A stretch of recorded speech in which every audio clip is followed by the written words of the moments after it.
જપ અને ધ્યાન સાથે થવા જોઈએ. જપ કરવા બેસો ત્યારે જે દેવનો જપ કરો તેની મૂર્તિ ધ્યાનમાંથી ખસે નહીં. જીભથી ભગવાનનું નામ લેવું, મનથી તેમનું સ્મરણ ધ્યાન કરવું, આંખોથી તેમના દર્શન કરવા, કાનથી તેમના નામનું શ્રવણ કરવું. આ પ્રમાણે જપ કરવાના. બેટા, હું તને એક મંત્ર આપું છું. ઓમ નમો ભગવતે વાસુદેવાય.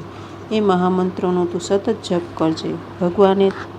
ભગવાન તારા ઉપર પ્રસન્ન થશે. મારો આશીર્વાદ છે, તને 6 મહિનામાં ભગવાન મળશે. સંચિત પ્રારબ્ધ કર્મને બાળવા 3 જન્મ લેવા પડે છે. ગીતાજીમાં ભગવાને કહ્યું છે, ઘણા જન્મોને અંતે જીવ મને પ્રાપ્ત કરે છે. વિદ્વાનોએ ત્યાં એવો અર્થ કર્યો છે કે બહુ નામ એટલે 3 જન્મ. જ્ઞાનીઓએ, યોગીઓએ કર્મોને ક્ષય કરવા 3 જન્મ તો લેવા જ પડે છે. ત્યારે ભાગવતમાં લખ્યું છે, ધ્રુવ ચરિત્રમાં કહેવામાં આવ્યું છે કે જપ કરવાથી 6 મહિનામાં ભગવાન મળે છે. ધ્રુવજી કહે છે, એ ભગવત ચરણોની છાયાને મેં 6 માસમાં પ્રાપ્ત કરી લીધેલી. આ ખોટું નથી, અનુભવ કરી જોજો, પણ ધ્રુવની રીતે. ધ્રુવે જે પ્રમાણે તપશ્ચર્યા કરેલી તે પ્રમાણે તપશ્ચર્યા કરજો. સાધન કરે એને સિદ્ધિ મળે છે. ધ્રુવજીએ અનેક જન્મથી તપશ્ચર્યા કરી છે. પૂર્વજન્મમાં 6 માસમાં ધ્રુવને પરમાત્માના દર્શન થવાના હતા. એના યોગને 6 મહિના બાકી હતા. પૂર્વજન્મમાં ધ્રુવજી ધ્યાન કરતા હતા. ત્યાં રાજા રાણી આવ્યા. ધ્રુવજીએ વિચાર્યું, આ રાજા રાણી સુખ ભોગવે છે, તેવું સુખ મેં ભોગવ્યું નહીં, તેથી તેને આ જન્મ રાજાને ત્યાં મળ્યો છે. નારદજી તે પછી ઉત્તાનપાદ રાજા પાસે ગયા છે. વિયોગમાં મનુષ્યને ગુણ યાદ આવે છે. ઉત્તાનપાદ રાજા પસ્તાય છે, ધ્રુવના ગુણ યાદ કરે છે. નારદજીએ મનમાં વિચાર કર્યો, આ મારા ચેલાનો બાપ છે, તેનો ઉદ્ધાર કરવો પડશે. આ સુરુચિને આધીન છે. રાજા સુરુચિમાં ફસાયો છે, તે જીભને વશ કરશે તો તેની સાધના સફળ થશે. જીભ સુધરે તો સુરુચિનો મોહ ઓછો થશે. રાજાને કહ્યું, તું 6 માસ કેવળ દૂધ ઉપર રહેજે અને અનુષ્ઠાન કરજે. ધ્રુવજી મધુવનમાં આવ્યા છે. પ્રથમ દિવસે ઉપવાસ કર્યો છે. પછી ધ્રુવ 3 દિવસ એક આસને બેસી ધ્યાન કરે છે. કેવળ ફળાહાર કરે છે. અન્નનો આહાર કરવાથી શરીરમાં રજોગુણ વધે છે. ફળાહાર કરવાથી શરીરમાં સત્વગુણ વધે છે. બીજો મહિનો આવ્યો. સંયમ વધાર્યો. હવે એકી સાથે 6 દિવસ ધ્યાનમાં બેસવું છે. એક આસને 6 દિવસ ધ્યાનમાં બેસે છે. ત્રીજો માસ આવ્યો. હવે 9 દિવસે એક આસને બેસે છે. હવે ફળ ખાતા નથી, ઝાડના પાંદડા ખાય છે. સંયમ ધીરે ધીરે વધારે તો ભક્તિ વધશે. જેનો એકવાર ત્યાગ કર્યો એ વિષયમાં ફરીથી મન ઇન્દ્રિયોને જવા દેશો નહીં. ચોથો મહિનો આવ્યો. હવે ફક્ત જમનાજીનું જળ લઈ 12 દિવસ એક આસને બેસે છે. 5મા મહિને હવે જળ નહીં, વાયુ ભક્ષણ કરે છે અને 15 દિવસ એક આસને બેસે. હવે 6ઠ્ઠો માસ આવ્યો. ધ્રુવજીએ નિશ્ચય કર્યો, હવે પરમાત્મા મળશે ત્યારે જ આસન ઉપરથી મારે ઉઠવું છે. ભગવાન ન મળે ત્યાં સુધી મારે ઉઠવું નથી. એવો નિશ્ચય કરી ધ્યાન જપમાં બેઠા છે. દૃઢ નિશ્ચય હશે તો ભગવાન જરૂર મદદ કરશે. બ્રહ્માકાર વૃત્તિ થાય છે, પણ તેને કાયમને માટે ટકાવવી મુશ્કેલ છે. 6 મહિના સુધી સતત પરમાત્માનું ધ્યાન કરે છે. ધ્રુવજી હૃદયમાં નારાયણના સ્વરૂપને નિહાળે છે. હવે જીભથી નહીં, મનથી જપ થાય છે. ધ્રુવની તપશ્ચર્યા જોઈ દેવો ભગવાન નારાયણ પાસે આવ્યા છે. આપ ધ્રુવકુમારને જલ્દી દર્શન આપો. ભગવાન દેવોને કહે છે, ધ્રુવને દર્શન આપવા નહીં, મારા ધ્રુવના દર્શન કરવા હું જવાનો છું. આજે ધ્રુવજીના દર્શન કરવાની ઈચ્છા ભગવાનને થઈ છે. ચોખ્ખું લખ્યું છે, મધોવર્ણ મૃત્યુ વિદર્શયાગતઃ. પંઢરપુરના મંદિરમાં એક દિવસ શ્રી વિઠ્ઠલનાથજી અને રૂક્ષ્મણીજી વચ્ચે નીચે પ્રમાણે સંવાદ થયેલો કે રૂક્ષ્મણીજી કહે, તમારા આટલા ભક્તો રોજ દર્શન કરવા આવે છે, તેમ છતાં તમે કોઈને નજર આપતા નથી, દ્રષ્ટિ નીચી જ રાખો છો. ભગવાન કહે છે, જે મારે માટે આવે છે તેને હું નજર આપું છું. મંદિરમાં લોકો સાસા ભાવથી દર્શન કરવા આવે છે તે હું જાણું છું. મંદિરમાં આવીને સર્વ પોતાની માટે કાંઈક ને કાંઈક માગે છે. કેવળ મારા માટે કોઈક જ આવે છે. કેવળ મારા માટે તેને હું નજર આપું છું. કેવળ મારા માટે આવે તેને હું નજર આપું છું. પંઢરપુરમાં ભગવાનના દર્શન માટે એટલી ભીડ હોય છે કે સવારે ગયેલા માણસને સાંજે વિઠ્ઠલનાથની ઝાંખી થાય છે. એક વખત લક્ષ્મીજીએ ભગવાનને પૂછ્યું, આટલા બધા ભક્તો આપણા દર્શન માટે આવ્યા છે ને આપ ઉદાસ કેમ છો? ભગવાને કહ્યું કે આ બધા તો સ્વાર્થી ભેગા થયા છે. આ બધા મને જોવા આવ્યા છે, પણ જેના દર્શન કરવાની મને ઈચ્છા છે તે તો મારો તુકારામ હજુ આવ્યો નથી. તુકારામ બીમાર હતા. પથારીમાં પડ્યા પડ્યા વિચાર કરતા હતા કે મારાથી વિઠ્ઠલનાથના દર્શન કરવા જઈ શકાય તેમ નથી. મારા વિઠ્ઠલનાથ મારા ઘેર દર્શન આપવા શું નહીં આવે? પ્રેમ અન્યોન્ય હોય છે. ભગવાને લક્ષ્મીજીને કહ્યું, તુકારામ બીમાર હોવાથી આવી શક્યા નથી, માટે આપણે તેમને ત્યાં જઈશું. લાખો વૈષ્ણવો પંઢરપુરમાં વિઠ્ઠલનાથના દર્શન કરવા આવ્યા છે અને પરમાત્મા પધારે છે તુકારામને ત્યાં. સાચા વૈષ્ણવો જેમ ઠાકોરજીના દર્શન માટે આતુર હોય છે, તેમ ભક્તોના દર્શન કરવા માટે ભગવાન પણ આતુર હોય છે. ભગવાન નારાયણ ત્યાં પ્રગટ થયા, ત્યાં સામે ઊભા છે, પણ ધ્રુવજી આંખ ઉઘાડતા નથી. ભગવાને વિચાર્યું, આમ ક્યાં સુધી ઊભો રહીશ? ધ્રુવજીના હૃદયમાં જે તેજોમય સ્વરૂપ પ્રગટ હતું તે હૃદયમાંથી અંતર્ધ્યાન કર્યું. ધ્રુવ બહુ અકળાયા. તે દિવ્ય સ્વરૂપ ક્યાં ગયું? આંખ ઉઘાડી તો ચતુર્ભુજ નારાયણના દર્શન થયા. બોલો ચતુર્ભુજ નારાયણ કી જય. ધ્રુવજી દર્શન કરતા નથી. દર્શનથી ઠાકોરજીને પી જાય છે. બોલવાની ઈચ્છા છે પણ ભણેલા નહીં એટલે બોલી કેવી રીતે શકે? ભગવાનના હાથમાં શંખ હતો. તે વડે બાળકના ગાલને સ્પર્શ કર્યો. સરસ્વતી જાગૃત કરી અને ધ્રુવજીએ સ્તુતિ કરી કે હે પ્રભુ, આપ સર્વ શક્તિ સંપન્ન છો. તમે જ મારા અંતઃકરણમાં પ્રવેશ કરીને તમારા તેજથી મારી આ સુષુપ્ત વાણીને સજીવ કરો છો તથા હાથ, પગ, કાન, ત્વચા આદિ અન્ય બીજી ઇન્દ્રિયો તેમજ પ્રાણોને પણ ચેતનતા આપો છો. એવા તમે અંતર્યામી ભગવાનને હું પ્રણામ કરું છું. મારી બુદ્ધિમાં પ્રવેશી મારા મન બુદ્ધિને સત્કર્મની પ્રેરણા આપનાર મારા પ્રભુને વારંવાર વંદન કરું છું. આપે કરેલા ઉપકારો જાણનારો મનુષ્ય આપને કેમ ભૂલી જાય છે? તમને જેઓ ભજતા નથી એ ખરેખર કૃતજ્ઞ છે. તમે તો મનુષ્યને જન્મ મરણથી મુક્ત કરનારા છો. તેવા આપને જે લોકો કામાદિ વિષયો માટે ભજે છે તેઓ મૂર્ખ છે. કલ્પવૃક્ષરૂપ આપને તેઓ ભજે છે, છતાં દેહથી ઉપભોગ કરવા યોગ્ય સુખોને ઈચ્છે છે કે જે વિષય સંબંધી સુખ પ્રાણીને નરકમાં પણ મળે છે. તમે કૃપા કરો તો જ આ જીવ તમને ઓળખી શકે છે. નાથ, તમે કૃપા કરો છો ત્યારે આ જીવ તમારા દર્શન કરી શકે છે, તમને મેળવી શકે છે. કેવળ સાધનથી ઈશ્વરના દર્શન થતા નથી. કનૈયો તો કૃપા સાધ્ય છે, સાધન સાધ્ય નથી. પરમાત્મા કૃપા સાધ્ય છે. એટલે એવું નહીં કે સાધન ન કરવાનું. સાધન કરો, પણ સાધનનો ભરોસો ન રાખો. સાધનનું અભિમાન ન રાખો. સાધન તો કરવાનું જ છે. સાધન કરતા જીવ થાકી જાય. સાધન કરતા દિન થયેલો જીવ જ્યારે જ્યારે રડી પડે છે ત્યારે ભગવાન કૃપા કરે છે. તેથી તો ઉપનિષદમાં પણ કહ્યું છે કે આ આત્મા વેદોના અભ્યાસથી નથી મળતો, ન તો બુદ્ધિની ચાતુરીથી અથવા બહુ શાસ્ત્ર સાંભળવાથી તે મળે છે, પરંતુ જેનું આ આત્મા વરણ કરે છે એટલે કે પસંદ કરે છે તેને આ આત્માની પ્રાપ્તિ થાય છે. આત્મા તેને પોતાનું સ્વરૂપ દેખાડે છે. સાધ્યની પ્રાપ્તિ કર્યા પછી કેટલાક સાધનની ઉપેક્ષા કરે છે. સાધનની ઉપેક્ષા થાય એટલે ફરી માયા તેમનામાં પ્રવેશ કરે છે. અદ્વૈત ભાવ સિદ્ધ થતાં પછી પણ વૈષ્ણવો ભગવાનની ભક્તિ કરે છે. ઈશ્વર પ્રાપ્તિ પછી પણ મનુષ્ય સાધન તો ન જ છોડવું. અરે સાધનની એવી ટેવ પડી જાય કે તે છૂટતું જ નથી.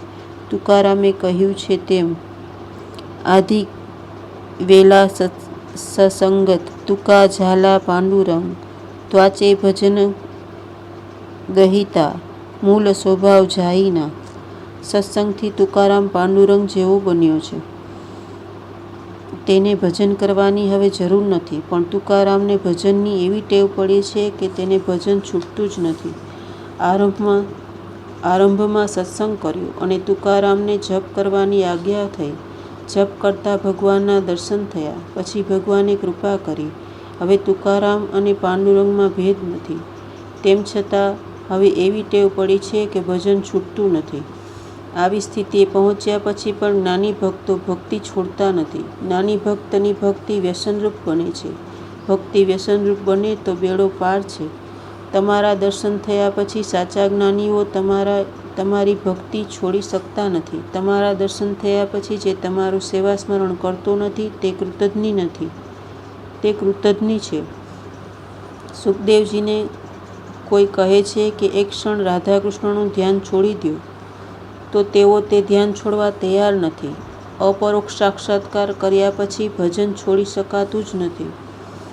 ધ્રુવકુમારે સુંદર સ્તુતિ કરી છે કે નાથ, એવી કૃપા કરો કે તમારા લાડીલા ભક્તો તમારા દર્શન અને સ્મરણ કરતાં તમારી કથા કરે તે સાંભળવાનો સુયોગ મને મળે. તે આનંદ યોગીઓના બ્રહ્માનંદ કરતાં પણ શ્રેષ્ઠ છે. કેવળ વિદ્વાન કથા સંભળાવે તેવી ઈચ્છા છે એમ ધ્રુવકુમાર બોલ્યા નથી, પણ જેનું હૃદય કૃષ્ણ પ્રેમમાં પીગળેલું છે તેવા કથાકાર કથા સંભળાવે. જ્ઞાની ભક્ત કથા કરે અને ભક્ત હૃદયવાળા કથા કરે તેમાં અંતર છે. તમારી કથાનો આનંદ બ્રહ્માનંદ કરતાં પણ શ્રેષ્ઠ છે. શ્રીધર સ્વામીજીએ આ શ્લોકનો અર્થ કરતાં મુશ્કેલી પડી છે. ઉપનિષદના સિદ્ધાંત સાથે થોડો વિરોધ અત્રે આવે છે. ઉપનિષદમાં કહ્યું છે બ્રહ્માનંદ સર્વથી શ્રેષ્ઠ છે. બ્રહ્માનંદથી કોઈ આનંદ શ્રેષ્ઠ હોઈ શકે નહીં. તૈત્તરીય ઉપનિષદમાં આનંદનું વર્ણન કરેલું છે. મનુષ્યના આનંદ કરતાં ગંધર્વોનો આનંદ શ્રેષ્ઠ છે. તેનાથી શ્રેષ્ઠ સ્વર્ગના દેવોનો આનંદ. દેવો કરતાં ઇન્દ્રનો આનંદ શ્રેષ્ઠ છે. ઇન્દ્રથી બૃહસ્પતિનો આનંદ 100 ગણો શ્રેષ્ઠ છે. પણ બ્રહ્માનંદ સર્વથી શ્રેષ્ઠ છે. જે નિષ્કામ નિર્વિકાર છે, જેના મનનો નિરોધ થયો છે, તેને જે આનંદ મળે છે તે બ્રહ્માનંદ. તે એ સર્વથી શ્રેષ્ઠ છે. જેની બ્રહ્માકાર વૃત્તિ થઈ છે એવા યોગીઓને જે બ્રહ્માનંદ મળે છે તે આનંદ શ્રેષ્ઠ છે. જ્યાં દ્વૈત પ્રપંચ રહેતો નથી, જ્યાં હું નથી, તું નથી, તે આનંદ શ્રેષ્ઠ છે. જ્યાં સુધી હું છે, તું છે, ત્યાં સુધી શ્રેષ્ઠ આનંદ મળતો નથી. બ્રહ્માનંદ થાય છે ત્યાં જગત રહેતું નથી. ત્યારે ભાગવતમાં ધ્રુવજી કહે છે ભગવાનની કથા શ્રવણનો કથાનંદ બ્રહ્માનંદ કરતાં પણ શ્રેષ્ઠ છે. આ વિરોધાભાસ કેમ? આમાં શું સાચું? મહાપુરુષોએ પોતાની રીતે સમાધાન કર્યું છે કે બ્રહ્માનંદ સર્વથી શ્રેષ્ઠ છે, પરંતુ તેમાં એક દોષ છે. તે એક ભોગ્ય છે. તે એકને જ મળે છે. જેની બ્રહ્માકાર વૃત્તિ થઈ છે તેને જ બ્રહ્માનંદ મળે છે. તેથી તે ગૌણ છે. ત્યારે કથા કીર્તનનો આનંદ અનેક ભોગ્ય છે. ભજનાનંદ સર્વભોગ્ય હોવાથી સર્વને એકસાથે આનંદ આપે છે. તેથી કથાનંદ બ્રહ્માનંદ કરતાં પણ શ્રેષ્ઠ બતાવ્યો છે. તત્વદ્રષ્ટિથી બ્રહ્માનંદ શ્રેષ્ઠ છે. બ્રહ્માનંદ એકલપટો, એકને જ આનંદ આપે છે. યોગીઓ સમાધિમાં જે આનંદ પ્રાપ્ત કરે છે તે આનંદ યોગીની સેવા કરનારને પણ મળતો નથી. સમાધિમાં રહેલા યોગીઓ એકલા તરે છે, સત્સંગી તરે છે અને તારે છે. કથા શ્રવણ સર્વને એકી સાથે આનંદ આપે છે. તે અનેક ભોગ્ય છે. તેથી કથા શ્રવણ કથાનંદ શ્રેષ્ઠ છે. કેટલાક ટીકાકારો કહે છે કે બ્રહ્માનંદ કરતાં કોઈ આનંદ શ્રેષ્ઠ ન હોઈ શકે, પરંતુ સત્સંગનો મહિમા વધારવા માટે આ પ્રમાણે ભાગવતમાં કહ્યું છે. પ્રભુએ કહ્યું, હું તારા ઉપર પ્રસન્ન થયો છું. તું કંઈક માગ. ધ્રુવજી કહે છે નાથ, મને શું માગવું તે સૂઝ પડતી નથી. આપને પ્રિય હોય તે આપો. નરસિંહ મહેતાએ આમ જ કહેલું. નરસિંહ મહેતા ઉપર શંકરદાદા પ્રસન્ન થયા અને કહ્યું વરદાન માગ. નરસિંહ મહેતાએ કહ્યું મહારાજ, શું માગવું તે મને સમજ પડતી નથી. તમને પ્રિય હોય તે આપજો. શિવજીએ કહ્યું મને તો રાસલીલા પ્રિય છે. ચાલ તને તેના દર્શન કરાવું. શિવજીએ મહેતાજીને રાસલીલાના દર્શન કરાવ્યા. તેથી ધ્રુવકુમાર સત્સંગના મહિમાનું વર્ણન કરે છે. પ્રભુએ આજ્ઞા કરી, તું કેટલાક કલ્પ રાજ્ય કરજે, પછી હું તને મારા ધામમાં લઈ જઈશ. ધ્રુવ બીક બતાવે છે કે મને મારો પૂર્વજન્મ યાદ આવે છે. એક રાણીને જોવાથી મારું મન બગડેલું. અંતે મને આ જન્મ મળ્યો. હું રાજા થઈ લગ્ન કરી રાણીઓમાં ફસાઈ જઈશ. સાવધ રહી શકીશ નહીં. મારે રાજા થવું નથી. પ્રભુ કહે છે, એવું થશે નહીં, ચિંતા ન કરીશ. તારી ઈચ્છા ભલે ન હોય, પણ તું રાજા થાય એ જોવાની મારી ઈચ્છા છે. આ માયા તને અસર કરી શકશે નહીં. બેટા, મારો જ નિયમ છે કે જે મારી પાછળ પડે છે તેની પાછળ હું પડું છું. તને સાચવીશ. બેટા, તને રાજા થવાની ઈચ્છા નથી, પણ તને રાજા થયેલો જોવાની મારી ઈચ્છા છે. નાના બાળકને શણગારવામાં બાળકને આનંદ થતો નથી, પણ માને આનંદ થાય છે. જગતને મારે બતાવવું છે કે જે મારો થાય છે તેને લૌકિક આનંદ હું આપું છું અને અલૌકિક આનંદ પણ આપું છું. મારા ભક્તને અલૌકિક સુખ સાથે હું લૌકિક સુખ પણ આપું છું. સબરી કે મીરા જેવો દૃઢ ભક્તિભાવ થાય તો ભગવાન કહે, હું પાછળ પડીશ, હું તને સાચવીશ. ભગવાન જ્યાં સુધી જીવને ન સાચવે ત્યાં સુધી જીવ કામનો નાશ કરી શકતો નથી. જેહી રાખે રઘુવીર તે ઉબરે તેહી કાલ મહુ. રામજીએ જેને સાચવ્યા છે તે કામમાં થયા નથી. ભગવાન જેને સાચવે તે કામને આધીન થતો નથી. રાજાનો એક સેવક ફૂલ લેવા આવેલો. તેને ધ્રુવના દર્શન થયા છે. મહારાજ ઉત્તાનપાદ અનુષ્ઠાનમાં બેઠા હતા. ત્યાં સેવકે આવીને કહ્યું, મહારાજ, મહારાજ, ધ્રુવકુમાર આવ્યા છે. ઉત્તાનપાદ દોડ્યા છે. જરા વિચાર કરો, 6 માસ પહેલાં ધ્રુવજી પિતાને મળવા ગયા તો પિતાએ ગોદમાં લીધા નથી, અને 6 મહિના પછી ભગવાનના દર્શન કર્યા. પછી ધ્રુવજી આવ્યા, ત્યારે ધ્રુવજીને મળવા રાજા દોડ્યા છે. ઈશ્વરના પાછળ જે પડે તેની પાછળ જગત પડે છે. પરમાત્મા જેને અપનાવે છે તેને શત્રુઓ પણ વંદન કરે છે. પ્રભુની પાછળ પડો તો જગત તમારી પાછળ પડશે. જેણે અપમાન કરેલું તે ઉત્તાનપાદ આજે ધ્રુવનું સ્વાગત કરવા દોડ્યા છે. વિચારે છે, 5 વર્ષનો બાળક ભગવાનના દર્શન કરીને આવ્યો. હું 55 વર્ષનો થયો છતાં સુરુચિમાં ફસાયો છું. ધિક્કાર છે મને. મારો ધ્રુવ ક્યાં છે? ક્યાં છે? આંખમાંથી આનંદના અશ્રુઓ નીકળે છે. સેવકોએ કહ્યું, મહારાજ, રાજકુમાર આપને વંદન કરે છે. ઉત્તાનપાદ કહે, હું વંદનને લાયક નથી. બાળકને ઉઠાવી છાતી સરસો ચાપે છે. સુખદેવજી વર્ણન કરે છે કે રાજન અતિશય આનંદ થયો છે, પરમાનંદ થયો છે. ધ્રુવ માતાજીના દર્શન કરવા જાય છે. ધ્રુવજી વિચારે છે, માએ કહેલું મને વંદન ન કરે તો ચાલે, પણ તું તારી ઓરમાન માને વંદન કરજે. ધ્રુવજી સુરુચિને વંદન કરે છે. સુરુચિનું હૃદય ભરાયું છે. કેવો ડાહ્યો છે! સુનીતિ તો એક અક્ષર બોલી શક્યા નથી. હૃદય ભરાયું છે. સુનીતિને લાગ્યું કે હું આજે સાચી પુત્રવતી થઈ. મારો પુત્ર ભગવાનને પ્રાપ્ત કરીને આવ્યો છે. રામચરિતમાનસમાં પણ કહ્યું છે કે પુત્રવતી જુવતી જગ સોઈ, રઘુવર ભગત જાસુ સુત હોય. સર્વનો આશીર્વાદ મેળવે એ જ સર્વેશ્વરને વહાલો લાગે. લોકો કહે, ધ્રુવજી નારાયણના દર્શન કરીને આવ્યા છે. અમે તેમના દર્શન કરીશું તો કૃતાર્થ થઈશું. માટે ધ્રુવજીનો વરઘોડો કાઢવાનો નિશ્ચય થયો. ધ્રુવજીને હાથી ઉપર બેસવા કહ્યું. ધ્રુવજી કહે છે, હું એકલો નહીં બેસું. મારો ભાઈ ઉત્તમ ક્યાં છે? ઉત્તમને પ્રથમ હાથી ઉપર બેસાડી પછી ધ્રુવજી બેઠા છે. જેને પોતાના ભાઈમાં ઈશ્વર ન દેખાય, બહેનમાં ઈશ્વર ન દેખાય, તેને બીજામાં કે મૂર્તિમાં ઈશ્વર નહીં દેખાય. શબ્દાત્મક ઉપદેશની અસર જલ્દી થતી નથી. ક્રિયાત્મક ઉપદેશની અસર તુરત થાય છે. સુરુચિને આજે પશ્ચાતાપ થયો છે. સુનીતિના ચરણમાં માથું મૂક્યું છે. આંખમાંથી આંસુ નીકળે છે. સાથે સાથે મનનો મેલ ધોવાય છે. ધ્રુવકુમારનો રાજ્યાભિષેક કરવામાં આવ્યો. ભ્રમી સાથે તેનું લગ્ન થયું છે. ઉત્તમ એક વખત જંગલમાં શિકાર કરવા ગયો છે. ત્યાં યક્ષ સાથે યુદ્ધ થાય છે. ઉત્તમ માર્યો જાય છે. સમાચાર સાંભળી ધ્રુવજી યુદ્ધ કરવા જાય છે. ભીષણ યુદ્ધ થયું છે. ધ્રુવ યક્ષોનો સંહાર કરવા લાગ્યો.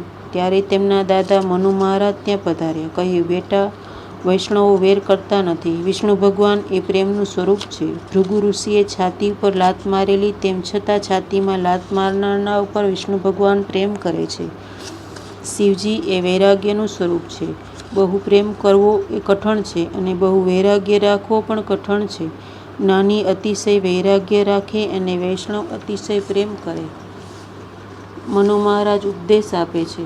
આપણાથી મોટા પુરુષોની પ્રતિ સહનશીલતા, નાનાની પ્રતિ દયા, સમાન વયના સાથે મિત્રતા, અને સમસ્ત જીવો સાથે સમવર્તાવ કરવાથી શરૂઆતમાં શ્રીહરિ પ્રસન્ન થાય છે.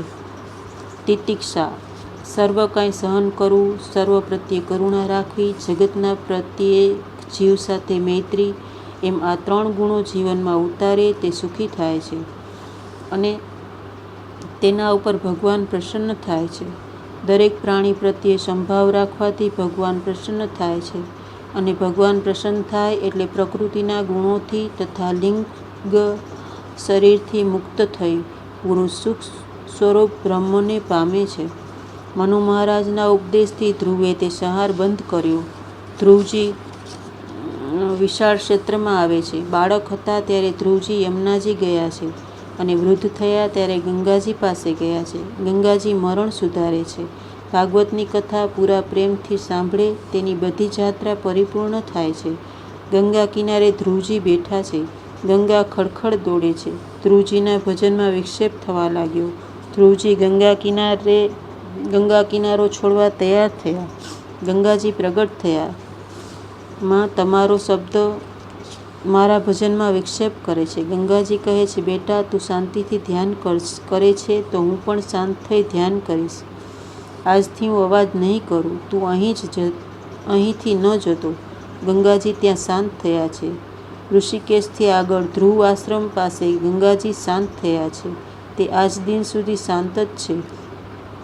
ઋષિકેશથી આગળ કોઈ ઠેકાણે ગંગાજી શાંત દેખાતા નથી. ફક્ત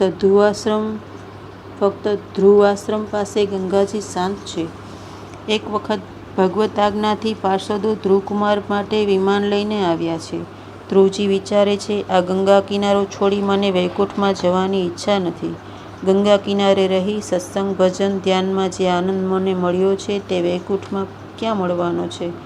ધ્રુવજીએ ગંગાજીને સાષ્ટાંગ પ્રણામ કરી ગંગાજીમાં છેલ્લું સ્નાન કર્યું છે. ગંગાજીને છોડતા વેદના થાય છે. હૃદય ભરાયું છે. ગંગાજી હાજર થયા છે. માં, હવે વૈકુંઠમાં જવાનો છું. પ્રભુનો હુકમ થયો છે. માં, ગંગા કિનારા કરતાં વૈકુંઠમાં વધારે આનંદ નથી. ગંગાજીએ પ્યાર કર્યો છે. બેટા, આ મારું ભૌતિક સ્વરૂપ છે. વૈકુંઠમાં હું આધિભૌતિક સ્વરૂપે રહું છું. ધ્રુવકુમાર વંદન કરે છે. ધ્રુવકુમાર વૈકુંઠમાં જાય છે પણ સર્વને વંદન કરીને જાય છે. ધ્રુવકુમાર વિનયની મૂર્તિ છે. મૃત્યુદેવ ધ્રુવની પાસે આવ્યા. મૃત્યુદેવે મસ્તક નમાવ્યું છે. ધ્રુવજી મૃત્યુના મસ્તક ઉપર એક પગ મૂકી બીજો પગ વિમાનમાં મૂકે છે. ધ્રુવજી વિમાનમાં બેસી ભગવાનના ધામમાં જાય છે. ધ્રુવકુમાર વૈકુંઠમાં ગયા ત્યારે સર્વને આનંદ થયો છે. એક નારદજી નારાજ થયા છે. મારો ચેલો મૃત્યુના માથે પગ મૂકી વિમાનમાં બેસી વૈકુંઠમાં ગયો. મારો ચેલો મારાથી શ્રેષ્ઠ થયો. મારા ચેલાને માટે વિમાન આવ્યું અને હું હજી જગતમાં રખડ્યા કરું છું. મારા માટે વિમાન આવતું નથી. આ બતાવે છે કે બહુ કથા કરવાથી પણ પરમાત્મા મળતા નથી. ધ્યાન વિના, પ્રભુ દર્શન વિના શાંતિ મળતી નથી. એકાંતમાં બેસી ધ્યાન કરવાની વધારે જરૂર છે. પ્રભુના લાડીલા ભક્તો કાળના માથા ઉપર, મૃત્યુના માથા ઉપર પગ મૂકીને વૈકુંઠમાં જાય છે. ભાગવત સ્કંદ 4ના અધ્યાય 12 શ્લોક 30માં સ્પષ્ટ કહેલું છે કે ધ્રુવજી મૃત્યુના શિર ઉપર પગ રાખીને વિમાન ઉપર ચડ્યા. ભગવાનના ભક્તોને મૃત્યુનો ડર રહેતો નથી. મનુષ્ય નિર્ભય થતો નથી કારણ કે તે ઈશ્વરનો થતો નથી. જે ઈશ્વરને શરણે ગયો છે તે નિશ્ચિત બને છે, નિર્ભય બને છે. સુતીક્ષ્ણ ઋષિ માનસમાં કહે છે કે મારું અભિમાન રોજ ને રોજ વધે. કયું અભિમાન? હું ભગવાનનો છું અને ભગવાન મારા છે તે. અસ અભિમાન જાય જાની મોરે, મેં સેવક રઘુપતિ પતિ મોરે. ભગવાનનો આશ્રય કરે તે નિર્ભય બને છે. તેને કાળનો ડર પણ રહેતો નથી. કાળ એ તો પરમાત્માનો દૂત છે. કાળના પણ કાળ પરમાત્માને શરણે ગયા તો પછી કાળ પણ શું કરી શકે? ધ્રુવ અથાર્થી ભક્ત છે. ધ્રુવ શરણે ગયા. ભગવાનને તેને દર્શન આપ્યા, રાજ્ય આપ્યું અને અંતે વૈકુંઠ લોક આપ્યું. આ છે અનન્ય શરણાગતિનું ફળ. ધ્રુવનું દ્રષ્ટાંત બતાવે છે કે દૃઢ નિશ્ચય બળથી ગમે તેટલું મહાન મુશ્કેલ કાર્ય પણ સિદ્ધ થાય છે. પણ તે નિશ્ચય કેવો હોવો જોઈએ? દેહપાતયામિ વા કાર્યમ સાધવામિ વા. હું મારા દેહને પાળીશ અથવા કાર્યને સાધીશ. આ દ્રષ્ટાંત વધુમાં એ પણ બતાવે છે કે બાલ્યાવસ્થાથી જ જે ભગવાનને ભજે છે તેને ભગવાન મળે છે. વૃદ્ધાવસ્થામાં ભગવાનને ભજે તેનો આવતો જન્મ સુધરે છે, પરંતુ આ જન્મમાં જ ભગવાનને મેળવવા હોય તો બાલ્યાવસ્થાથી જ ભગવાનને ભજવા જોઈએ. બાલ્યાવસ્થામાં જે સારા સંસ્કાર પડે તે કદી જતા નથી. સુનીતિની જેમ તમારા બાળકોમાં ધર્મના સંસ્કારો નાનપણથી જ સિંચજો. ધ્રુવ ચરિત્રની સમાપ્તિમાં મૈત્રેયજી વર્ણન કરે છે. નારાયણ સરોવરના કિનારે નારદજી તપ કરતા હતા, ત્યાં પ્રચેતાઓનું મિલન થયું છે. વિદુરજી પ્રશ્ન કરે છે કે આ પ્રચેતાઓ કોણ હતા, કોના પુત્ર હતા વગેરે કથા વિસ્તારથી કહો. મૈત્રેયજી વિદુરજીને અને સુખદેવજી પરીક્ષિત રાજાને આ કથા સંભળાવે છે. ધ્રુવજીના વંશમાં આ પ્રચેતાઓ થયેલા છે. ધ્રુવજીના વંશમાં અંગ રાજા થયો, અંગને ત્યાં વેન થયો. અંગ સદાચારી અને વેન દુરાચારી થયો છે. વેનના રાજ્યમાં પ્રજા બહુ દુઃખી થઈ. વેનના રાજ્યમાં અધર્મ વધ્યો. બ્રાહ્મણોએ વેનને શાપ આપીને તેનો વિનાશ કર્યો. રાજા વગર પ્રજા દુઃખી થઈ. વેનના શરીરનું મંથન કરવામાં આવ્યું. પ્રથમ એક કાળો પુરુષ પ્રગટ થયો છે. નીચેના ભાગમાં પાપ હોવાથી નીચેના ભાગનું મંથન કરી પ્રથમ પાપ બધું બહાર કાઢ્યું. દુટીથી નીચેના ભાગ એ ઉત્તમ નથી. દુટીથી ઉપરનો ભાગ ઉત્તમ ગણાય છે. દુટીથી નીચેના ભાગનું સુખ લેવા જેવું નથી. મનુષ્યનો ઉપરનો ભાગ પવિત્ર છે, તે પછી ઉપરના પવિત્ર ભાગનું બાહુનું મંથન વેદ મંત્રો દ્વારા કરવામાં આવ્યું છે. તેથી પૃથુ મહારાજનું પ્રાગટ્ય થયું. શ્રીધર સ્વામીએ કહ્યું, આ લોકોએ હાથનું મંથન કર્યું એટલે અર્ચન ભક્તિરૂપ પૃથુ મહારાજ પ્રગટ થયા. જો હૃદયનું મંથન કર્યું હોત તો સાક્ષાત નારાયણ પ્રગટ થાત. પૃથુ મહારાજ અર્ચન ભક્તિનું સ્વરૂપ છે, તેથી તેની રાણીનું નામ અર્ચી છે. અર્ચન ભક્તિમાં પૃથુ શ્રેષ્ઠ છે. તેઓ નિત્ય મહાઅભિષેક કરે છે. પૃથુ મહારાજના રાજ્યમાં પ્રજા સુખી થઈ છે. પૃથુ રાજાએ અશ્વમેઘ યજ્ઞ કર્યો છે. આ યજ્ઞમાં ઘોડો છૂટો મૂકવામાં આવે છે. ઘોડો કોઈ ઠેકાણે ન બંધાય તો તેનું બલિદાન અશ્વમેઘ યજ્ઞમાં કરવામાં આવે છે. અશ્વ એ વાસનાનું સ્વરૂપ છે અને તે કોઈ વિષયમાં ન બંધાય તો આત્મ સ્વરૂપમાં લીન થાય. વાસના કોઈ વિષયમાં બંધાય તો વિવેકથી યુદ્ધ કરી તેને શુદ્ધ કરવાની છે. આ યજ્ઞમાં ઇન્દ્રે વિઘ્ન કર્યું. તે ઘોડાને લઈ જાય છે. તે યજ્ઞમાં અત્રિ મહારાજ બેઠા હતા. પૃથુનો પુત્ર ઘોડો થઈ આવે છે. ભગવાન ત્યાં પ્રગટ થયા છે. પૃથુ સ્તુતિ કરે છે કે મને મોક્ષની પણ ઈચ્છા નથી કે જ્યાં તમારી કીર્તિ કથા સાંભળવાનું સુખ મળતું નથી. મારી તો એક જ પ્રાર્થના છે કે કથા શ્રવણ કરવા મને 10,000 કાન મળે કે જેથી તમારી લીલા ગુણોની કથા સાંભળતો જ રહું. પૃથુએ માગ્યું છે, એક ચરણની સેવા લક્ષ્મી કરે અને એક ચરણની સેવા હું કરું.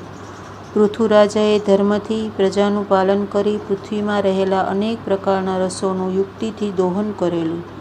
પૃથુ મહારાજ પ્રજાને વારંવાર ધર્મનું શિક્ષણ આપે છે. મારી પ્રજા ધર્મની મર્યાદાઓનું પાલન કરે. પૃથુ મહારાજ ગાય તથા બ્રાહ્મણોનું પાલન કરતા હતા. ગાય ખાય ઘાસ અને આપે છે દૂધ. બ્રાહ્મણ સાધારણ ભિક્ષાથી નિર્વાહ કરી સર્વને જ્ઞાનદાન કરે છે. ગાય અને બ્રાહ્મણ સંતોષ પામે એટલે પ્રજાને શક્તિ અને જ્ઞાન મળે. તેથી પ્રજા સુખી થાય. આજકાલના રાજ્ય કરનારાઓ આનો વિચાર કરે તો પ્રજા સુખી થાય. જ્યારે સંપત્તિ કરતાં પણ સારા સંસ્કાર તથા ધર્મની પૂર્ણ જરૂર લાગશે અને તે વધશે ત્યારે દેશ સુખી થશે. પૃથુ મહારાજ એકવાર અર્ચી રાણી સાથે બેઠા છે. સનતકુમારો ત્યાં આવ્યા છે. સત્સંગથી તેમને વૈરાગ્ય થયો છે. અર્ચી સાથે વનમાં ગયા છે. પૃથુ મહારાજ સ્વર્ગમાં ગયા.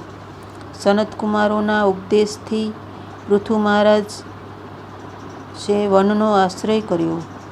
પ્રાચીન કાળમાં રાજાઓ પણ રાજ્ય છોડી વનમાં જઈ પ્રભુનું ભજન કરતા હતા. પરંતુ અર્થપ્રધાન અને ભોગપ્રધાન આ કાળમાં કોઈને વનમાં જવાની જરૂર લાગતી નથી. એટલે સુખ શાંતિ ક્યાંથી મળે? પૃથુ પછી તેમનો પુત્ર વિજતાશ્વ રાજા થયો. તેણે 3 ભાઈઓ હતા, હર્યક્ષ, ધૂમ્રકેશ અને વૃક. તે પછી અંતર્ધ્યાનને ત્યાં હવિધાન અને હવિધાનને ત્યાં પ્રાચીન મહિરાજા થયો. પ્રાચીન મહિરાજાને ત્યાં પ્રચેતાઓ થયા છે. પ્રચેતાઓ નારાયણ સરોવરને કિનારે આવ્યા છે. નારદજી તેમને રુદ્રગીતનો ઉપદેશ કરે છે. તમે તપ કરો. તપ વગર સિદ્ધિ મળતી નથી. તપ ન કરે તેનું પતન થાય છે. શંકર ભગવાન આવી આજ્ઞા આપી અદૃશ્ય થયા છે. પ્રચેતાઓ શંકર ભગવાને બતાવેલા સ્ત્રોતનો જપ કરતા તપશ્ચર્યા કરે છે. તે સમયે નારદજીએ પ્રાચીન બહિરાજાને પ્રશ્ન કર્યો છે, તમે અનેક યજ્ઞો કર્યા છે, તમને શાંતિ મળી કે નહીં? રાજાએ કહ્યું, મને શાંતિ મળતી નથી. નારદજી કહે છે, તો પછી આ યજ્ઞો તમે કેમ કરો છો? રાજાએ કહ્યું, મને પ્રભુએ બહુ આપ્યું છે એટલે યજ્ઞો કરું છું. યજ્ઞો દ્વારા બ્રાહ્મણોની સેવા કરું છું. યજ્ઞ દ્વારા સમાજ સેવામાં સંપત્તિનો સદુપયોગ કરું છું. યજ્ઞથી પણ શાંતિ નથી. પ્રાચીન બહિરાજાને નારદજી સમજાવે છે, જન્મ મરણના ત્રાસમાંથી છૂટવું હોય, જન્મ મરણના ત્રાસમાંથી છૂટે તો જ પૂર્ણ શાંતિ મળે છે. યજ્ઞથી તારું કલ્યાણ થવાનું નથી. એ ચિત્તશુદ્ધિ માટે છે. ચિત્તશુદ્ધિ થયા પછી એકાંતમાં બેસી ધ્યાન કરવાની જરૂર છે. કેવળ યજ્ઞ કરવાથી ઈશ્વરનો સાક્ષાત્કાર થતો નથી. સ્વર્ગમાં તું જઈશ પણ પુણ્યક્ષય થશે એટલે સ્વર્ગમાંથી તને ધકેલી દેશે. માટે શાંતિથી બેસી તું આત્મ સ્વરૂપનું ચિંતન કર. તને તારા આત્મ સ્વરૂપનું જ્ઞાન નથી. હવે યજ્ઞ કરવાની જરૂર નથી. શાંતિથી ઈશ્વરનું આરાધન કરો. પ્રાચીન બહિરાજા કહે છે, આપ બહુ સુંદર ઉપદેશ કરો છો. નારદજી કહે છે, તને તારા સ્વરૂપનું જ્ઞાન નથી. જે પોતાના સ્વરૂપને ઓળખી શકતો નથી તે ઈશ્વરને કેવી રીતે ઓળખી શકે?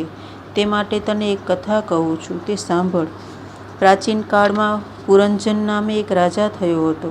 રાજાનો એક મિત્ર હતો. તેનું નામ અવિજ્ઞાત.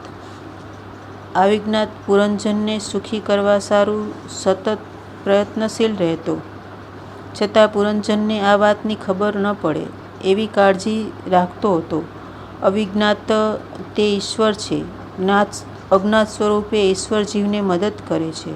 તે પુરંજન જીવાત્માને સુખી કરવા માટે વરસાદ વરસાવે, અનાજ ઉત્પન્ન કરે. છતાં આ પુરંજનને હું સઘળું કરું છું તેમ ખબર પડવા દે નહીં. પુરંજન પણ હું કોને લીધે સુખી છું તેનો વિચાર કરતો નથી. પરમાત્માને અવિજ્ઞાત લીલા છે. પરમાત્માની અવિજ્ઞાત લીલા છે. ત્યાં બુદ્ધિ કામ કરતી નથી. ભગવાન કહે છે, ખાવાનું કામ તારું, પચાવવાનું કામ મારું છે. જીવ જમે છે, પરમાત્મા પચાવે છે. અંદર ઠાકોરજી અગ્નિરૂપે બિરાજે છે. ખાધા પછી ભગવાન કહે છે, હવે સૂવાનું કામ તારું, ભગવાન જાગવાનું કામ મારું. આપણે ગાડી છે, જીવાત્મા મુસાફર છે. ગાડીને ચલાવનાર પરમાત્મા છે. ભગવાન સૂઈ જાય તો અચ્યુતમ કેશવમ થઈ જાય. રેલવે એન્જિનનો ડ્રાઈવર સૂઈ જાય તો ગાડી અટકી જાય. મુસાફર સૂઈ જાય પણ ઈશ્વર સૂત્રધાર સૂતો નથી. છતાં જીવ વિચાર કરતો નથી કે મને કોણ સુખ આપે છે. સત્કર્મનો સંકલ્પ કરો તો ભગવાન બળ આપે છે. ભગવાનનું ભજન પ્રાતઃકાળમાં થાય છે. સૂર્ય ઉદય થયા પછી બીજાના રજોગુણ તમોગુણના રજકણો તમને અસર કરશે.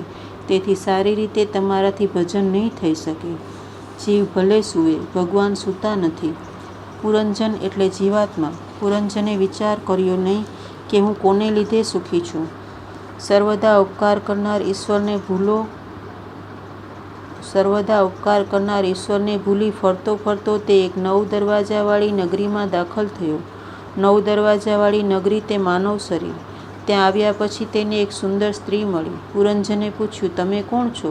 તે સ્ત્રીએ જવાબ આપ્યો, હું કોણ છું તે હું જાણતી નથી, પણ હું તમને સુખી કરીશ. પશુઓ જાતિભેદ માને છે. ભેંસને જોવાથી બળદમાં વિકાર આવતો નથી. લોકો ગીતાજી વાંચે છે પણ તેનો અમલ કરતા નથી. ભગવાને કહ્યું છે, આ જાતિઓ વર્ણાશ્રમ મેં બનાવ્યા છે. તેમ છતાં સુધરેલા લોકો કહે છે કે અમે વર્ણાશ્રમ ધર્મમાં માનતા નથી. જેના જીવનમાં સંયમ નહીં, સદાચાર નહીં, ધર્મમાં નિષ્ઠા નહીં, પ્રભુ પ્રત્યે પ્રેમ નહીં, એ સુધર્યા કે બગડ્યા? એ સુધર્યા કહેવાય નહીં, એ જીવન સુધર્યું નહીં, બગડ્યું છે. સુધરેલા લોકો કહે છે, આ દેખાય છે ઘણી સુંદર. સુંદર હોય પછી તે ગમે તે જાતની હોય, મને વાંધો નથી. સુંદર દેખાય છે એમ સમજી તેના કુળગોત્રનો વિચાર કર્યા વિના પુરંજને તેની સાથે લગ્ન કર્યું. પુરંજન સ્ત્રીમાં એવો આસક્ત થયો છે કે થોડા સમયમાં તેને ત્યાં 1100 પુત્રો થયા. સ્ત્રીનું નામ પુરંજની છે. પુરંજની એ બુદ્ધિ છે. 11 ઇન્દ્રિયોનું સુખ ભોગવવાના સંકલ્પો, તે જ 1100 બાળકો. ઇન્દ્રિયો 11 છે, એક એકના 100 પુત્રો. તે પુત્રો માહોમાહે લડતા, એટલે કે સંકલ્પ વિકલ્પોનું યુદ્ધ હંમેશા થાય છે. એક વિચાર ઉદ્ભવે તેને બીજો વિચાર દબાવી દે છે. 11 ઇન્દ્રિયોમાં જીવ ફસાયો છે. પંચ પ્રાણ શરીરનું રક્ષણ કરે છે. ઇન્દ્રિય સુખ ભોગવવાના સંકલ્પ વિકલ્પ એ 1100 સંતાન છે.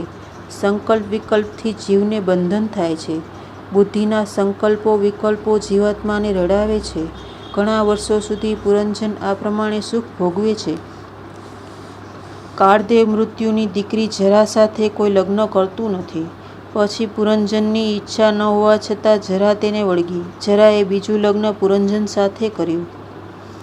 ભોગ ભોગવે તેને વૃદ્ધાવસ્થા એટલે કે જરા વળગે છે. વૃદ્ધાવસ્થા આવવાની જ છે, તેનો ખ્યાલ રાખજો. જવાની એટલે જવાની જ, એટલે કે જે રહેવાની નથી તે. યોગીને કોઈ દિવસ જરા વળગી શકે નહીં. તે પછી મૃત્યુનો સેવક પ્રજવાર આવ્યો. પ્રજવાર એ અંતકાળનો જવર. સ્ત્રીમાં અતિ આસક્ત હોવાથી અંતકાળમાં સ્ત્રીનું ચિંતન કરતાં કરતાં શરીર છોડવાથી પુરંજન વિદર્ભ નગરીમાં કન્યા રૂપે જન્મ્યો. સ્ત્રીનું ચિંતન કરતાં પુરંજન સ્ત્રી થયો છે. પુરુષોને આ સાવધાન કરે છે કે કોઈ સ્ત્રીનું બહુ ચિંતન કરશો નહીં, અને સ્ત્રીઓને સાવધાન કરે છે કે કોઈ પુરુષનું બહુ ચિંતન કરશો નહીં. કરશો તો બીજા જન્મમાં સાડી પહેરવી પડશે અથવા પુરુષ થવું પડશે. કોઈ ધણી થશે, છોકરાઓ થશે, અનેક ઉપાધિઓ છે. તેનો વિચાર કરતાં પણ કંપારી છૂટે છે. પુરંજન પુરુષ હતો, પણ સ્ત્રીનું વારંવાર ચિંતન કરતો હતો. તેથી બીજા જન્મમાં તે સ્ત્રી થયો છે. એવું નથી કે કોઈ કાયમના માટે પુરુષ અને કોઈ કાયમના માટે સ્ત્રી. વાસના પ્રમાણે આ જીવના શરીર બદલાય છે. બાલ્યાવસ્થામાં તથા વૃદ્ધાવસ્થામાં સત્કર્મો કરેલા હતા, યુવાનીમાં જ પાપ કરેલું. તેથી પુણ્યના પ્રતાપે વિદર્ભ દેશમાં, એટલે કે એક બ્રાહ્મણ ઘરમાં કે જ્યાં દર્ભનો વિશેષ ઉપયોગ થાય એવા કર્મકાંડી બ્રાહ્મણને ઘેર પુરંજનનો કન્યા રૂપે જન્મ થયો. મર્યાદા ધર્મનું પાલન કરતાં કરતાં દ્રાવિડ દેશના પાંડ્ય રાજા સાથે લગ્ન થયા. કર્મ કરતાં કરતાં ચિત્તશુદ્ધિ થઈ. પછી દ્રવિડ દેશના રાજા સાથે લગ્ન થયું. દ્રવિડ દેશ એટલે ભક્તિ મહારાણીનું પિયર. પાંડ્ય રાજા એટલે ભક્ત પતિ સાથે લગ્ન થયા. કર્મ કરતાં કરતાં ચિત્તશુદ્ધિ થાય તો ભક્તિ કરી શકે છે. લોકો માને છે કે ભક્તિ માર્ગ સહેલો છે, પરંતુ ભક્તિ માર્ગ અતિ કઠણ છે. મર્યાદા ધર્મનું પાલન કર્યા વગર ભક્તિનો ઉદય થતો નથી. ચિત્તશુદ્ધિ થયા વિના ચિત્તમાં ભક્તિનો ઉદય થતો નથી. જ્ઞાન એ પરમાત્માનો અંદર અનુભવ કરવા માટે છે. ભક્તપતિ સાથે લગ્ન થયા પછી એક કન્યા અને 7 છોકરાઓ થયા. પહેલી કન્યા થઈ. કન્યા એટલે કથા, શ્રવણમાં રુચિ, સત્સંગમાં રુચિ. આ પ્રમાણે ભક્તિનો જન્મ થયો. તે પછી 7 પુત્રો થયા. સંત 7 પુત્રો તે ભક્તિના 7 પ્રકાર છે: શ્રવણ, કીર્તન, સ્મરણ, પાદસેવન, અર્ચન, વંદન, દાસ્ય થયા. એટલે કે 7 પ્રકારની ભક્તિ સિદ્ધ થઈ. ભગવાનના નામ, રૂપ, ગુણ, પ્રભાવ, લીલાનું જ્ઞાનથી શ્રવણ, મુખથી કીર્તન અને મનથી સ્મરણ કરતાં અનુક્રમે શ્રવણ, કીર્તન અને સ્મરણ ભક્તિ સિદ્ધ થયા. ભગવાનની સેવા કરવાથી અર્ચન ભક્તિ સિદ્ધ થઈ. ભગવાનની મૂર્તિને વંદન કરવાથી વંદન ભક્તિ સિદ્ધ થઈ. 7 પ્રકારની ભક્તિ મનુષ્ય પ્રયત્ન કરવાથી પ્રાપ્ત કરી શકે છે, પરંતુ 8મી સખ્ય અને 9મી આત્મનિવેદન ભક્તિ પ્રભુ જેના ઉપર કૃપા કરે છે તેને જ મળે છે. શ્રવણાદિ 7 પ્રકારની ભક્તિ સિદ્ધ કર્યા પછી એકવાર પતિનું મરણ થયું. એમ જાણી દુઃખી થયેલી તે કન્યાને પરમાત્માએ સદગુરુ રૂપે આવી બોધ કર્યો. ભક્તિના 7 પ્રકારો સિદ્ધ થાય તે પછી પરમાત્મા સાખ્યનું દાન કરે છે, આત્મનિવેદનનું દાન કરે છે. એટલે જે મિત્રને અવિજ્ઞાતને આ જીવ માયાથી ભૂલી ગયો હતો તે સદગુરુ તરીકે આવ્યા. એટલે કે અવિજ્ઞાત રૂપે પરમાત્મા ત્યાં આવ્યા અને બ્રહ્મવિદ્યાનો ઉપદેશ કર્યો કે તું મને છોડીને ગયો, મારાથી વિખૂટો પડ્યો અને 9 દ્વારવાળી નગરીમાં રહેવા ગયો ત્યારથી દુઃખી થયો છે. તું તારા સ્વરૂપને ઓળખ. લૌકિક સુખમાં મનુષ્ય એટલો ફસાયેલો રહે છે કે આત્મ સ્વરૂપનો વિચાર કરતો નથી. તત્ત્વમસી. તું મારો મિત્ર છે, મારો અંશ છે, મારું સ્વરૂપ છે. તું સ્ત્રી પુરુષ રૂપ નથી. તું મારા સામું જોતો ખરો. પુરંજન પ્રભુ સન્મુખ થયો. જીવ બ્રહ્મનું મિલન થયું. જીવ કૃતાર્થ થયો. રાજા તું જ પુરંજન છે. તું અનેકવાર સ્ત્રી થયો, અનેકવાર પુરુષ થયો, તો પણ તને તૃપ્તિ થતી નથી. હજુ જગતમાં કેટલું ભટકવું છે. પરમાત્માનો આશ્રય કરી પ્રભુનું ચિંતન કરતા પ્રભુના સ્વરૂપમાં લીન થઈશ તો તું કૃતાર્થ થઈશ.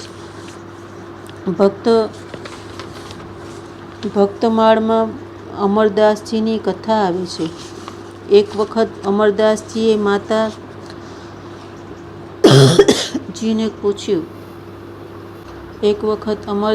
માતાજીને પૂછ્યું, માં, તારા લગ્ન વખતે હું ક્યાં ગયો હતો?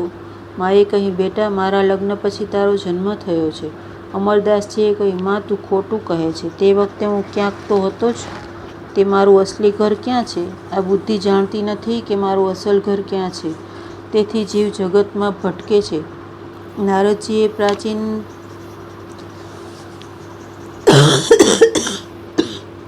નારદજીએ પ્રાચીન બહિરાજાને પુરંજન આખ્યાન કહી સંભળાવ્યું. વિષયોમાં જીવ એટલો ફસાયો છે કે હું કોણ છું તેનો પણ તે વિચાર કરતો નથી. તો તે પરમાત્માને તો ક્યાંથી જાણી શકે? જે પોતાની જાતને જાણતો નથી તે પરમાત્માને ક્યાંથી જાણી શકે? આ પ્રમાણે જીવાત્માની કથા કહી. પ્રાચીન બહિરાજાને આનંદ થયો છે. હવે હું કૃતાર્થ થયો છું. હવે યજ્ઞ કરીશ નહીં.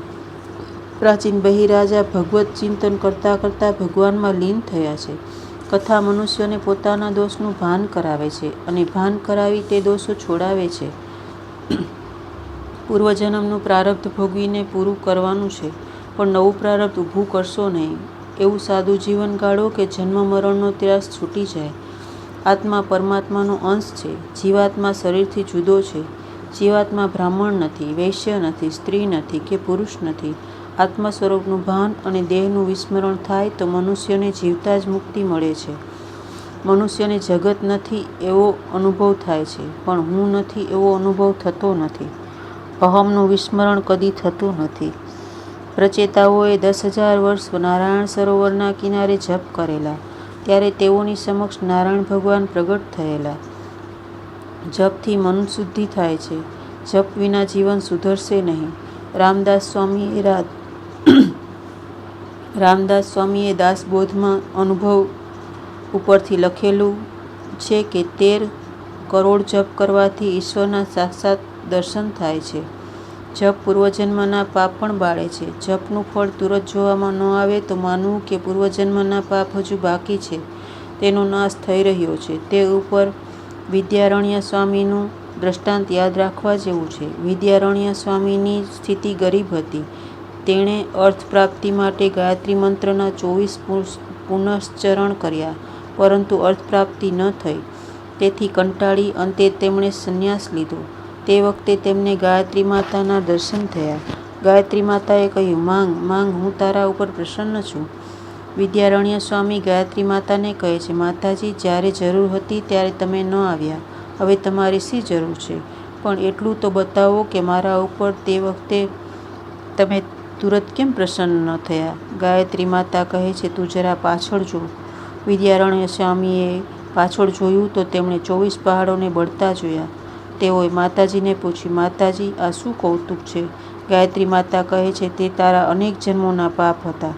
તે તારા અનેક જન્મોના પાપોને જોયા. જો, તારા તે પાપો તે કરેલી તપશ્ચર્યાથી બળી રહ્યા છે. તારા તે 24 પર્વતો જેટલા પાપોનો ક્ષય થયો. એટલે હું તરત આવી. જ્યાં સુધી પાપનો ક્ષય ન થાય અને જીવ શુદ્ધ ન થાય ત્યાં સુધી મારા દર્શન થતા નથી. વિદ્યારણ્ય કહે, માતાજી, હું શુદ્ધ થયો છું. મારે હવે કાંઈ માગવું નથી. તે પછી તેમણે પંચદશી નામનો વેદાંતનો ઉત્તમ ગ્રંથ લખ્યો. પ્રચેતાઓએ ભગવાન નારાયણના દર્શન થયા છે. નારાયણે આજ્ઞા કરી કે તમે લગ્ન કરો. લગ્ન કરવું એ પાપ નથી. ગૃહસ્થાશ્રમ ભક્તિમાં બાધક નથી, પણ સાધક છે. 1-2 સંતાન થયા પછી સંયમ પાળજો. આ જીવાત્મા અનેક જન્મોથી કામવાસના ભોગવતો આવ્યો છે. તે કામસુખની સૂક્ષ્મ વાસના લગ્નથી દૂર થાય છે. ઈશ્વરની માયા 2 રીતે જીવને મારે છે. પરણેલો પસ્તાય છે, કુંવારો પણ પસ્તાય છે. ગૃહસ્થાશ્રમનું વાતાવરણ એવું છે કે વિષમતા કર્યા વગર ચાલતું નથી. ભગવાન કહે છે, તમે એક કામ કરો તો હું તમારું રક્ષણ કરીશ. પરમાત્માએ આજ્ઞા કરી છે કે રોજ 3 કલાક નિયમપૂર્વક મારી સેવા સ્મરણ કરશો તો તમને પાપ કરતાં હું અટકાવીશ. એક આસને બેસીને 3 કલાક ભાગવત સ્મરણ કરે તેને ભગવાન પાપ કરતાં અટકાવે છે. પાપ કરતા મનને ખટકો લાગે તો સમજવું કે પ્રભુની સાધારણ કૃપા થઈ છે. પાપ કરવાની ટેવ જ જો છૂટી જાય તો સમજવું કે પ્રભુની પૂર્ણ કૃપા થઈ છે. પાપ ન કરો એ જ મહાન પુણ્ય છે. પાપની માં છે મમતા અને પાપ છે લોભ. તેનો ત્યાગ કરજો. પ્રભુ સેવામાં જગત સેવા છે. પ્રભુ સેવા વગર દેશ સેવા પણ સફળ થશે નહીં. માટે રઘુનાથની કૃપા મેળવવા હંમેશા પ્રયત્ન કરવો. કારણ જીતને તારે ગગન મેં ઉતને શત્રુ હોય, जिस पे કૃપા રઘુનાથ કી બાલ ન બાકા હોય. કોઈ પણ કાર્ય બુદ્ધિ અને શક્તિ વગર થઈ શકતું નથી અને આ બુદ્ધિ અને શક્તિ ઈશ્વરની આરાધના કર્યા વગર મળતા નથી. પરોપકારથી ઈશ્વર પ્રાપ્તિ થતી નથી. ઘણીવાર પરોપકાર ઈશ્વર પ્રાપ્તિમાં બાધક નીવડે છે. ભરત મુનિની જેમ. કામ એટલે કલાક. પ્રહર શબ્દનો અર્થ 3 કલાક. એટલે મનુષ્ય ઓછામાં ઓછા 3 કલાક જપ પ્રાર્થના પાછળ દરરોજ આપવા જ જોઈએ. ભગવાન તમારી પાસે સંપત્તિ માગતા નથી, પણ સમય માગે છે. તેમને માટે સમય કાઢવો જોઈએ. મનુષ્યના દુઃખનું કારણ તેનો સ્વભાવ છે. સ્વભાવને સુધારવો કઠણ છે. તીર્થ સ્નાનથી, વિષ્ણુ યાગ કરવાથી સ્વભાવ સુધરતો નથી. પરમાત્માના ધ્યાન જપથી સ્વભાવ સુધરે છે. અનેક જન્મથી આ જીવ પાપ કરતો આવ્યો છે. તે પાપને આદત ભગવાનના નામ જપથી આખરે ભગવત કૃપા થવાથી જ છૂટે છે. ગૃહસ્થોને પ્રચેતાઓના ચરિત્રના બોધ આપ્યો છે. ભગવાન કહે છે, 3 કલાક તમે મારી પાછળ આપો, તે પછી 21 કલાક હું તમારું ધ્યાન રાખીશ. પાપ કરતા હે જીવ, હું તને અટકાવીશ. જે પુરુષો ભગવત દર્પણ બુદ્ધિથી કર્મો કરે છે અને જેઓનો સમય મારી કથા વાર્તાઓ કરવામાં પસાર થાય છે, તેઓ પછી ગૃહસ્થાશ્રમમાં રહે તો પણ ઘર તેમને બંધનનું કારણ થતું નથી. આ સંસારમાં તેઓ ફસાતા નથી અથવા આ સંસાર તેમને ફસાવી શકતો નથી. બાકી તે સિવાય તો ગૃહસ્થાશ્રમમાં કામશક્તિ વધે, અર્થ આસક્તિ વધે છે. સંતતિ અને સંપત્તિ દરેકને પૂર્વના પ્રારબ્ધ કર્મ અનુસાર મળે છે. તેથી તેમાં મનુષ્ય હર્ષશોક કરવો નહીં. તેની ચિંતા છોડી ભગવત ભજનમાં લાગી જવું. મન શુદ્ધ થાય ત્યારે જાણજો કે ઈશ્વરની કૃપા થઈ છે. બાકી મનુષ્યની વૃત્તિ એરણની ચોરી કરી સોયનું દાન કરવાની હોય છે. એવી વૃત્તિ હોય તો છોડવી જોઈએ. અને સમલોષ્ટાસ્મ કાંચન એટલે કે માટી, પથ્થર અને સોનું સમાન છે તેવી દ્રષ્ટિ કેળવવી જોઈએ.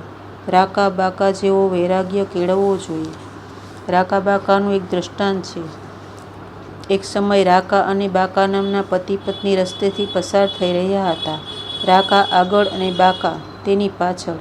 રસ્તામાં રાકાએ સોનાનો હાર જોયો. તેને થયું બાકાની દ્રષ્ટિ આ સોનાનો હાર જોઈને બગડશે. તેથી તેઓ હાર ઉપર ધૂળ નાખવા લાગ્યા. તેઓ હારને ધૂળથી ઢાંકી દેવા લાગ્યા કે જેથી તે હાર બાકાની દ્રષ્ટિએ ન પડે. તેને તેમ કરતા જોઈ બાકાએ પૂછ્યું, આપ આ શું કરો છો?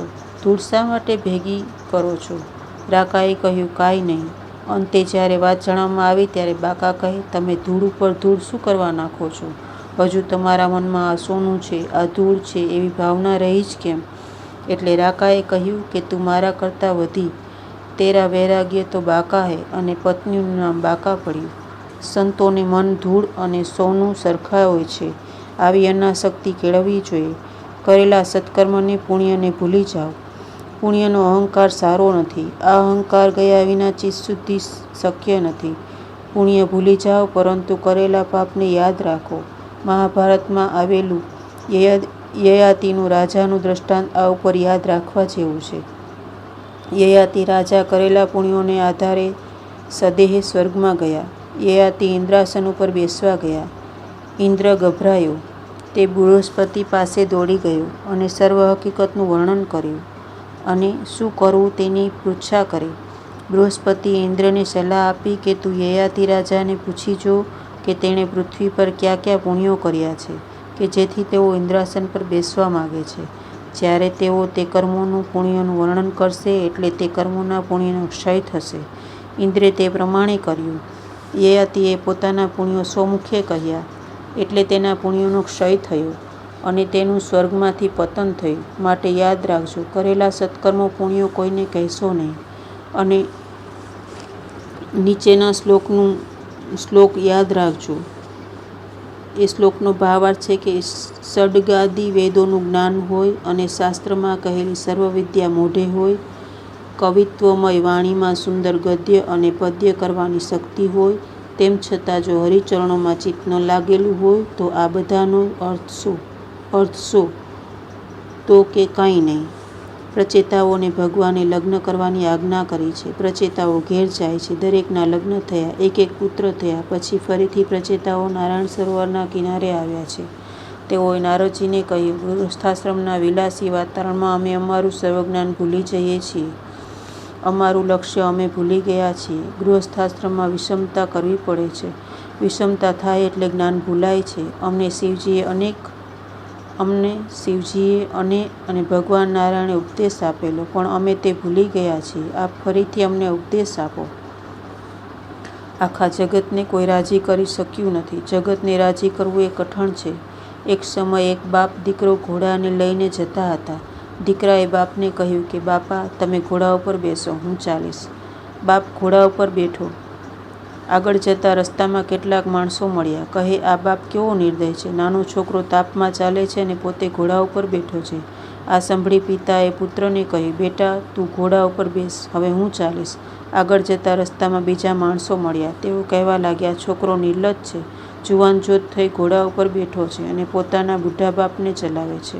આ સાંભળી પિતા પુત્ર બંને ઘોડા ઉપર સાથે બેઠા. આગળ જતા રસ્તામાં બીજા માણસો મળ્યા. તેઓ કહે, આ લોકોની નિર્દયતા તો જુઓ. બંને પાડા જેવા થઈ આ બિચારા નાના ટટ્ટુ ઉપર બેઠા છે. આ લોકોને દયા નથી. આ લોકોના ભારથી ટટ્ટુ બિચારું મરી જશે. એટલે બાપ દીકરો બંને ટટ્ટુ ઉપરથી નીચે ઉતરી ગયા. હવે તેઓ ઘોડાને દોરીને લઈ જતા હતા. આગળ જતા રસ્તામાં બીજા માણસો મળ્યા. તેઓ કહે, આ લોકો કેવા મૂર્ખા છે. સાથે ઘોડો છે પણ ચાલતા જાય છે. એક બેઠો તોય નિંદા, બે બેઠા તોય નિંદા અને બે નીચે ઉતરી ગયા તોય નિંદા. જગતમાં કેવું વર્તન રાખવું તે સમજ પડતી નથી.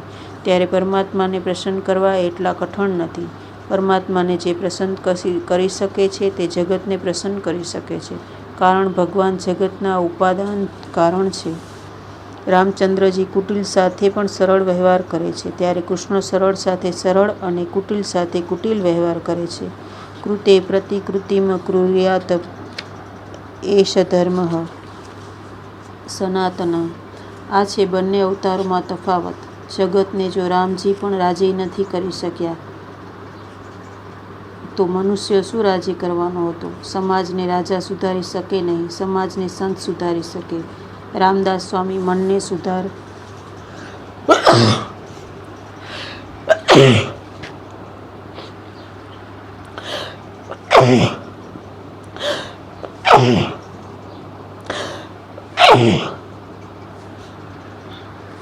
રામદાસ સ્વામી મનને બોધ આપે છે, બહુ હિંડતા શક્ય હોનાર નાહી. માટે જગતને ખુશ કરવાની વૃત્તિ છોડી ઈશ્વરને રાજી કરો, પ્રસન્ન કરો. પ્રભુને પ્રસન્ન કરવાના 3 માર્ગો નારદજીએ ચોથા સ્કંધમાં બતાવ્યા છે. સર્વજીવો ઉપર દયા રાખવી, જે કાંઈ મળે તેનાથી સંતોષ માનવો, સર્વ ઇન્દ્રિયો ઉપર સંયમ કરવો. આથી ભગવાન તુરત પ્રસન્ન થાય છે. આ 3 ઉપાય જે કરે તેના ઉપર ભગવાન કૃપા કરે છે. સર્વે ઇન્દ્રિયો ઉપર સંયમ રાખો અને વિષયોમાંથી તેને દૂર કરો. સંયમ વગર જીવન સરળ થતું નથી. ઝેર ખાવાથી જ મનુષ્ય મરે છે. તેનું ચિંતન કરવાથી કે ઝેર હાથમાં રાખવાથી મનુષ્ય મરતો નથી. ત્યારે વિષયો ન ભોગવવા છતાં તેનું ચિંતન માત્ર કરવાથી પણ મનુષ્ય મરે છે. માટે વિષયો તો વિષય પણ બુરા છે. એનો વિસ્વત ત્યાગ કરવો પડે. વિદુરજી કહે છે, આ મેં સાંભળ્યું કે તેનું મારે ચિંતન કરવું છે. હું જ ઈશ્વરથી છૂટો પડ્યો છું. હું જ પુરંજન છું. એમ વિચારી કથાનું વારંવાર ચિંતન કરજો. મૈત્રેયજીએ વિદુરજીને આ પવિત્ર કથા સંભળાવી છે. વિદુરજીને ત્યાં મુક્તિ મળી છે. પ્રચેતાઓની કથા વક્તા શ્રોતાના પાપને બાળે છે. હરે રામ, રામ રામ, હરે હરે, હરે કૃષ્ણ, કૃષ્ણ કૃષ્ણ, હરે હરે, હરે રામ, રામ રામ, હરે હરે, હરે કૃષ્ણ, કૃષ્ણ કૃષ્ણ, હરે હરે. હવે આગળ આવશે 5મો સ્કંધ.